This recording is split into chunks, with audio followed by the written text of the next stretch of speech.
un accident de voiture. Lorsqu'on m'a transporté à l'hôpital, j'ai fait un arrêt cardiaque. Et suite à cet arrêt cardiaque, j'ai vécu ce qu'on appelle une NDE, ou EMI, expérience de mort imminente.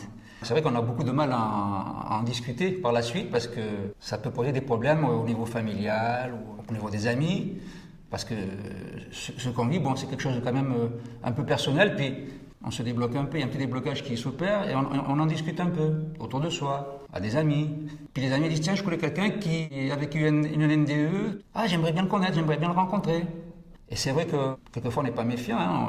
On n'est pas là à se méfier de tout le monde. Et des fois, on tombe sur des gens qui sont mal intentionnés, quoi. Surtout dans le milieu ufologique. Le milieu ufologique est très friand des personnes qui ont vécu des NDE, parce que souvent on fait passer ces personnes-là comme des contactés, c'est-à-dire contactés avec des extraterrestres. Ce que je refute complètement. Hein, moi, quand j'ai vécu ma NDE, bon, ben, c'est vrai que je ne sais pas si vous avez entendu parler d'NDE, on parle du tunnel, de la lumière, les êtres de lumière.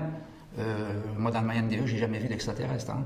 Certains milieux ufologiques essaient de vous mettre, de vous amener pour vous faire dire oui, je suis contacté, j'ai vu des extraterrestres. Alors que ça, je combats ça. Hein.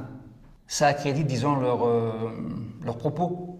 Surtout en 2012, ça bouge beaucoup dans ce milieu-là. Il y a pas mal de groupes sectaires qui essaient de récupérer ce genre de personnes. Et c'est pour ça que je témoigne. C'est pour les personnes qui vont voir ce reportage, qui ont vécu des NDE ou qui vont en vivre. Hein, parce qu'il y a des personnes, malheureusement, il y a des accidents de la circulation ou autres, ou même dans des opérations, qui vivent des NDE. Donc, c'est pour mettre en garde ces gens-là, lorsqu'ils vont parler de leur NDE, de ne pas être récupérés.